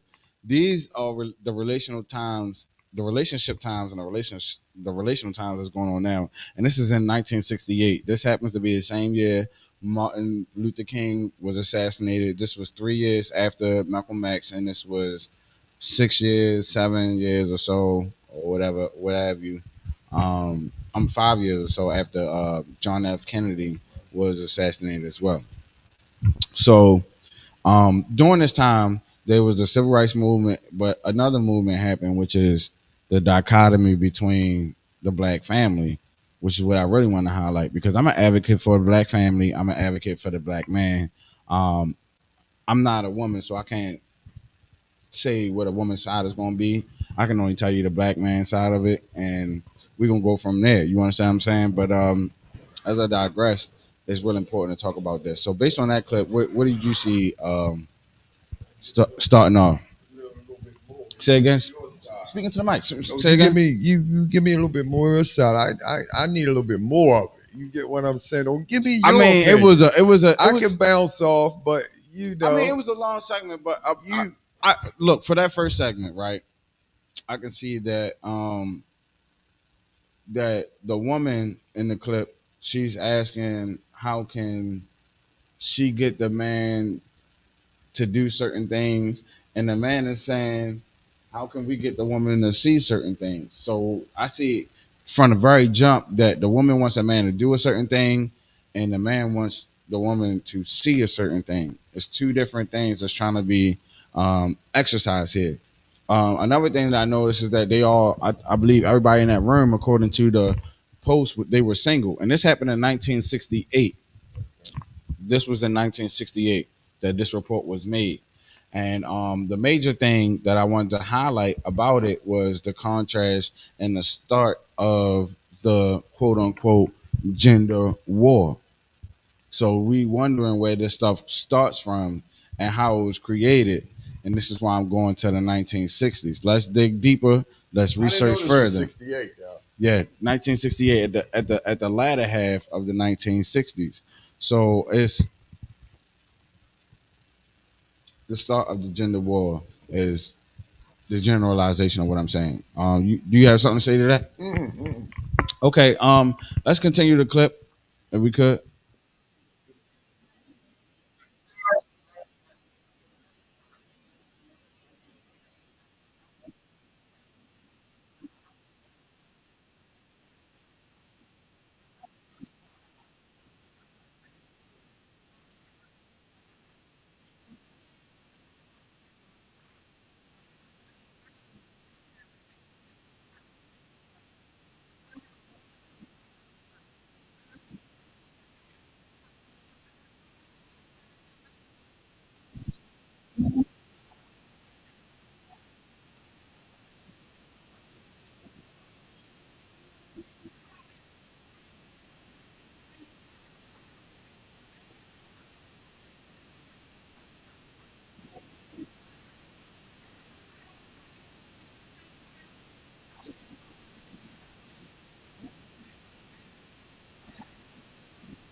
Oh my goodness, man! BMore4Real. BMore4Real, man. This is BMore4Real, y'all. this is the realest conversation on the net, man. And then you know when you get deep and when you can hear these women talk, men don't like it, but you gotta absorb it because what she say makes sense. Men gotta stop letting women run over them because that's the true fact. That's what women do. No, I don't like that, and I disagree with that. Because what the heck does that mean? Listen to what does that she mean? said. Hold on, what does that mean? Because I used to go upside of Tina Turner head when she ain't listen. So what does that mean? But you can't listen. What does that mean? She said, and that was crazy too. I said, look, this was the 60s, man. The 60s. And listen to what she's saying. And we wonder, where do we get this from? And she's asking, listen to what she's asking. When is the man going to stand up? She's saying that. Remember, she's asking this question. But when does the man listen? Okay, the man did listen. No, though. He's not. Well, she said, how do we basically force a man asking a question? How do they force a man to step up and take a role and make them feel like they comfortable enough to not take a role that they don't have to take on? Like, what you mean? Right, but hold on. See, look, me as a man, that's what I was saying. We gotta look, and we gotta listen because I'm an older man trying to get you to understand. I'm gonna tell you something, right? And I say, look, this is what we need to do. and you don't follow that, what the hell you need me to do? What you want me to beat you over top of the head, but you don't follow me? That's crazy. That's nonsense. You got to learn to listen. That's what I keep telling you. So can you listen? Can you listen? Can you listen and lead at the same time? But in order to lead, you have to learn how to listen. Okay, and if you learn how to listen, when is the time to lead? Because when you listen, I mean, can you do both at the same time? Because if you listen, you will learn how. I'm not saying lead. that you're not. I'm saying, can you do both things at the same time? In order to lead that person, you have to listen.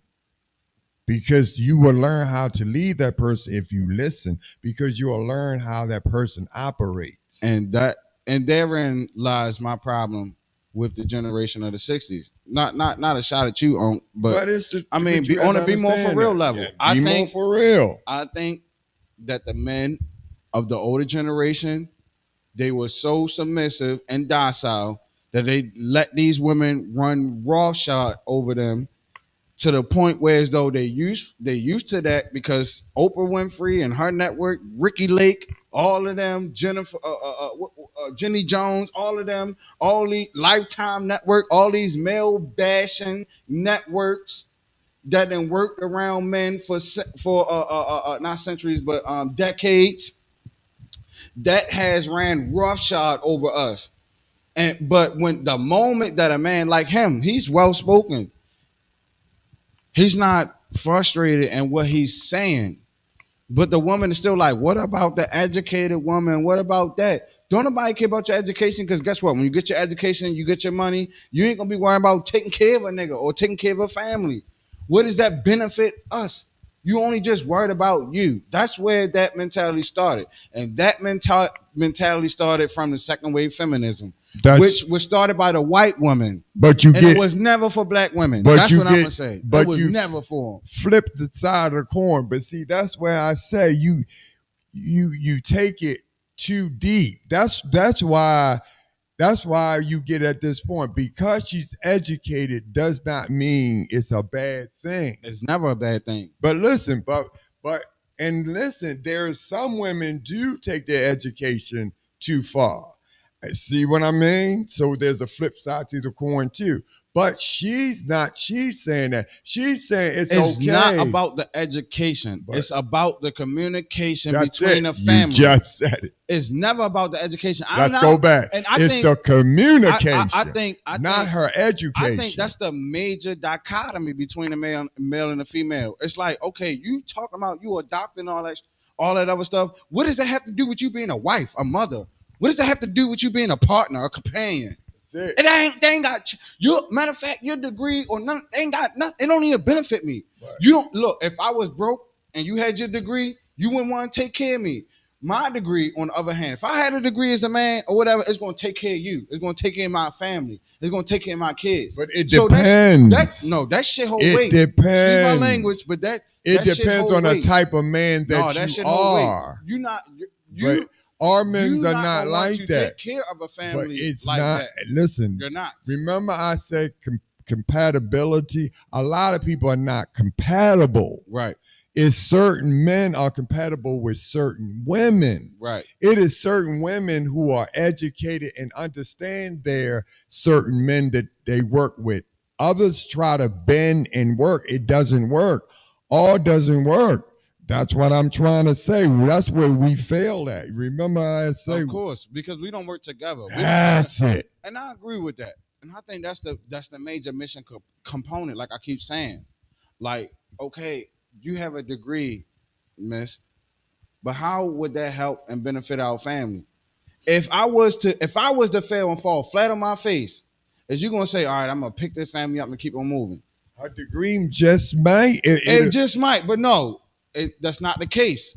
According to statistics, 90% of college-educated women, when they get in that situation, file for divorce. Don't take my word for it. Don't think I'm lying. 90% of college-educated women are divorced or never married. Why the hell is that? Because a lot of times the other party weren't compatible. Your degree is not as valuable to a man as a man's degree is valuable. Because there's no expectation from a woman to take care of a man. And it should not be. I'm not saying that should be the case. It should I'm not. not saying that should be the case, but God created it to be correctly. Right. We don't have it correctly. I'm not saying we that. don't. I'm absolutely not saying that should be the case. So don't get me misinterpreted. But a relationship is through thick or thin, rich or poor, free or bond. Whether I'm sick or whether I'm in health, is you with me or not? So you mean to tell me the moment I go sick, you gonna go left and you gonna dip? What kind of relationship is that? That's the relationship. I'm gonna tell you what kind.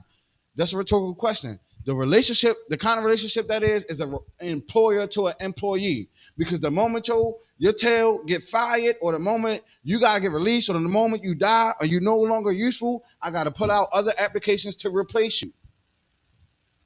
It's a different type of concept, and it does not. Like I said, I speak for men because I can't speak for women, but I can speak for as a man though. Right. A woman would take orders from her manager, from her boss, but you don't want to hear shit your man gotta say because he ain't your boss. He don't pay your bills or whatever. But this nigga putting his life on the line for you. What sense does that make? You will listen to another nigga and you gonna come home and tell me about the stress you got from another nigga. But does a man? But you don't pay attention to the nigga that's gonna put his life onto the line for you. But does, yeah, okay. But does the man Yeah, okay. Do he? See how fast I check out of that shit. But do he, Daniel? How fast I check out of that? Do he, Daniel? Listen. Yeah. When I'm saying through thick and thin, but is that man there for her? Listen to this. Yeah. But the man only feeling that way when the woman start to being productive herself. He's not there when she's the other side. You get what I'm saying? Listen to this. That is another side. I'm listening. Go ahead. Because when the woman start being productive, that's when the man has a problem.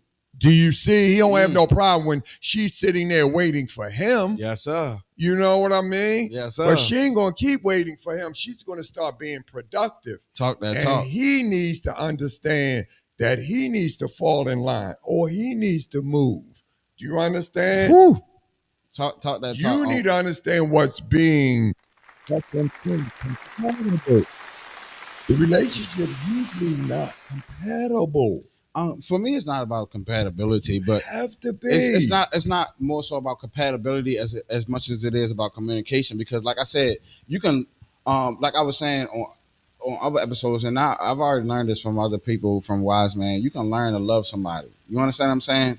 You can learn to get along with somebody, and see that's the thing I don't like. And see, it creates and it breeds the environment, of happy wife, happy life. What about the kids? What about the husband? That's so the everybody worst. else gotta be fucking miserable. That's the worst. Right. You need to have a happy life. And no, hold on. Stupid to have a happy wife, happy life. That doesn't make sense. I know it don't, but in this society, it's acceptable. That doesn't make sense. It's acceptable for a woman to abandon a family based on the pretenses of our happiness. She can break up the husband and wife. She can break up the family because she's not happy. But a man, he's going to endure it. It's a different thing.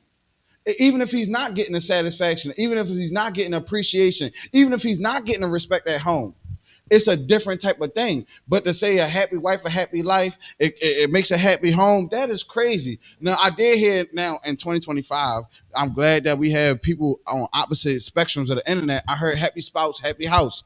I like that analogy better. Happy spouse, happy house. Because when both people are genuinely taken care of, then the rest will take care of itself. You understand what I'm saying? Well, I guess it's not about a happy spouse with both people, but a happy spouse, but a spouse, including the spouse could be the wife or the husband or whatever. It can't be happy spouse with just the spouse, the children too. The household needs to be completely happy. We've been raised on a happy wife, a happy life.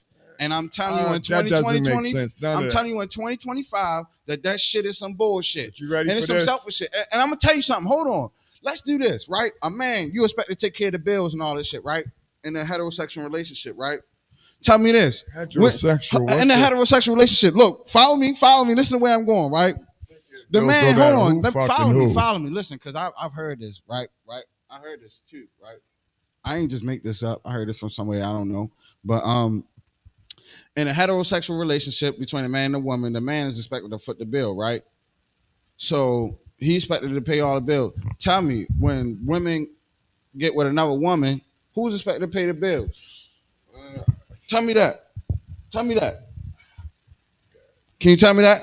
Oh, tell me, hold on. And the man. Who's expected to pay the bills? Who is expected to take who out on dates? Think about it. Think about it. I don't know. Exactly. It's some bullshit. It's some bullshit. This program made a deprogram you what you've been programmed to. I'm telling you, it is. This program made a deprogram what you've been programmed to. Because, okay, if you don't, and this is the problem too. This is the problem too with relationships, especially with women, but more so everybody. It's not just a woman thing, but people expect something from somebody else that you're not to them in return. I'm gonna repeat that again. It's people expect something from somebody else who they are not in return to them. That I'm part say is that true. We one know more that time. part is true. People expect something from somebody else who they are not in return to them. You can't reciprocate that genuine reciprocity. You can't do that. But you want the perfect person. When I'm gonna tell you this, when you take yourself out on a date, young women, where you take yourself out to? Because if you're expecting this man to take you out here and there and there, where you take yourself out for lunch? Why you need $100, $150 for lunch? Where do you go at for lunch? Do you take yourself there for lunch when you're by yourself? Do you go down there and say, I'm gonna order this $150 lunch meal on my own tab? No, but you just want to run up somebody else's tab.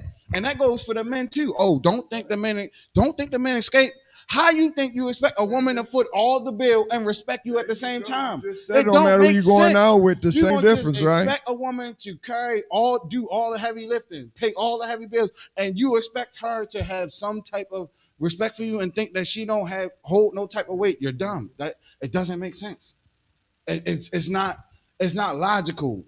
This is what we're missing in today's society. That's what we continue to do, though. That's what we continue to do. And it started in 1968. I'm telling you. Well, not 1968. It started in 1960. In the 60s. They did this as a distraction. In the 60s, y'all. They did this as a distraction. Now you see how it started. It started in the 60s, y'all. They did this as a distraction to distract the black people from goals. And I know I'm going to rub people the wrong way. Like I said, I'm not here to please people. Like I'm saying, they're going to give us gay rights before they give us black rights. But see, even if you're gay or not, you could be a white gay. You could be a Hispanic gay.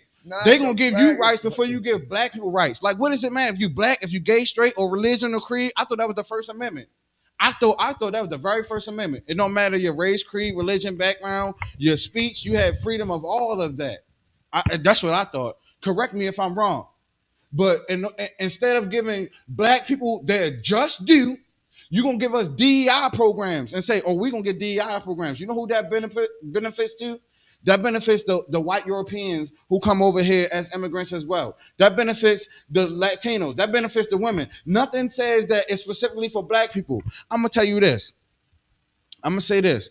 A country that has experienced a whole lot of racism, in order to reverse that very same racism, you're going to have to implement the same programs in reverse that started this mess in the first place, like redlining. There's going to have to be programs that's specifically for black people, not no damn DEI bullshit. And I'm sorry to get so animated, but DEI includes women, because women are minorities as well. The Latinos, they minorities as well. The Europeans, the refugees from the Middle East, they are minorities as well. Absolutely. Minorities, you could just sum it up as non-white. Everybody that's non-white, you're a minority as well. We brought that up. So anyone that's not white, right? Inclusion. Absolutely. You're including everybody that's a minority. It's not specifically pertaining a certain type of people. But I believe, I think it was Marcus Garvey. Don't quote me on that. But I believe it was Marcus Garvey or Malcolm X that said a particular people that had a particular thing done to them need a particular restructure in order to ratify what was done to them. A particular people that had a particular thing done to them needs to have particular rules and structures done to rebuild that particular people. We can't have diversity, equity, and inclusion when we're not including black people. I don't care if you're gay, straight, Catholic, Christian, Muslim, or whatever. It's a whole bunch of different type of black people out here. If you're not going to do something specifically for black people, then forget it. Y'all done stuff specifically for Asian, Chinese people. Everyone else. You done stuff specifically for Mexico. You done stuff specifically, whatever, for Canada. Why can't you do stuff specifically for black people? A country that want to reverse racism will do it the reverse way. So when you redline it and you gave all them houses out to all them white people and you did all that to them lenders, now we need to be them banks that's coming out, open up houses that's only specifically for the black people. And it don't matter if you're gay, straight, lesbian, Muslim, whatever. This program is specifically for black people, not for the gays, not for the Christians, not for the Muslims, not for any group that you're trying to single out. This is only for black people a part of the diaspora. That's how you reverse racism. There we go. I'm sorry about that. Loving that. I love it. That's what you do. And listen, and follow this through, Daniel. I start sweating and all that. Because you know what? It's something we've been stepped on, left behind. But you got to realize it's not something we're begging for. We ain't begging for nothing. No. It's something that you know that was done wrong, unjust, and you need to figure it out before it's too late. Right. And then when it's too late, it's like, oh, but then it's not. Or I'm telling you, like this, like God told me, we follow through on what we need to and don't even give a fuck. That's how I'm telling you how I feel. The trade school downtown, that old Social Security building, pop it up, ready, set, and let's go. It's ready to go. It's ready to go. It's ready to go. Be more for real, man. We run out of time. We got a lot more to say about the about the relationship. We just. It's hard to cram a whole decade into one show, but look how we doing. Look what we doing, though, son. The highlight of this is the civil rights and all that stuff, but we want to understand what the civil rights done to us. It created a conundrum. It created a dichotomy between the male and the female, between the black family, and it's crucial to have black families. This is how we continue to survive, to reproduce. That black family, y'all. We let the government come in between us, and they don't think they owe us no reparations or whatever. I don't even care. We're not gonna ask like you said. We're gonna make our own lane or whatever without asking you for nothing. We're gonna create our own lane. But it's don't stop us. That's the thing. It's important. Don't stop us. It's important to enlighten the people on what was going on and what better generation or era to start at than the 1960s. There we go. Like, what better era to start at than the 1960s? Just like Jerome said, we got to know where we've been so we can know where we're going. Well, he didn't say you know where we're going, but I'm letting you know. Yeah. We know where we've been so we can know where we're going. And that's another that foundation is very important, y'all. We've always been someone. And that's another one.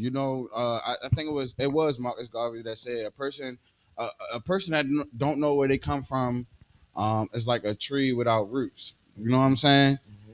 So it's the same thing. We like trees without roots. If we don't know our history, we don't know where we come from. That's what I'm saying. We are.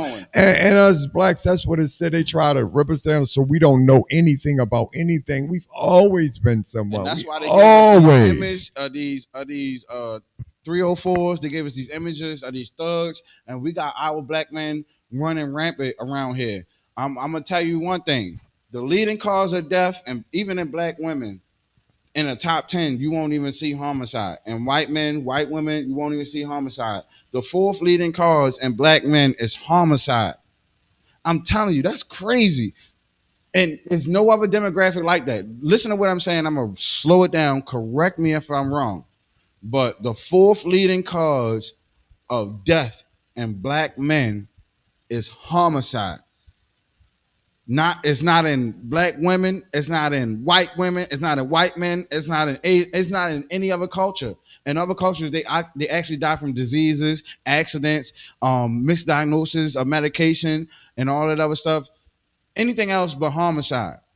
Wow. The fourth leading cause of death in black men are homicides. And that might be a generous thing to say. It might be number 2 or 3. But to be honest with you, that is absolutely insane. So to say as a black man that we're gonna push all of our troubles and all that stuff on our black women and all that stuff, the relationships that we have with our black women would be so far wrong. That's not the picture that I'm trying to paint. I'm not trying to say that the problems of black men fall solely on black women. I'm saying that some of the struggles do. We got to understand how to communicate with each other, because some of the struggles and some of the downfall of black women is because black men ain't been there for them either. So let's stop looking at stuff with this damn social media. We need each other, yo. We made it deprogram you to what you've been deprogrammed to. We're not going to tell you what you want to hear. I'm telling you, we need each other. Tell you what you need to hear. It's not about what you want to hear. We need each other. We've got to get it together. We got to pull together and get this right. That's why we're here on Wednesday. That's why we're going to show up. We are BMore4Real, and we're going to stick that way. And we're going to get through this, y'all. We need each other. We need each other. A time travel back into the 60s, man. We did it for y'all. We couldn't cram a whole generation. It's so much more to speak on the 60s. I wish we could have stick on the relationship. We're going to get into all that stuff. Just stay tuned. Hit that notification button. This BMore4Real. Brought to you by Way of Real Explosion. Keep it locked with us each and every single Wednesday. Rated R for Reality. I am your co-host, OMG I Danny. am Uncle Wayne, y'all. We're going to catch y'all on the next one. Be more for real.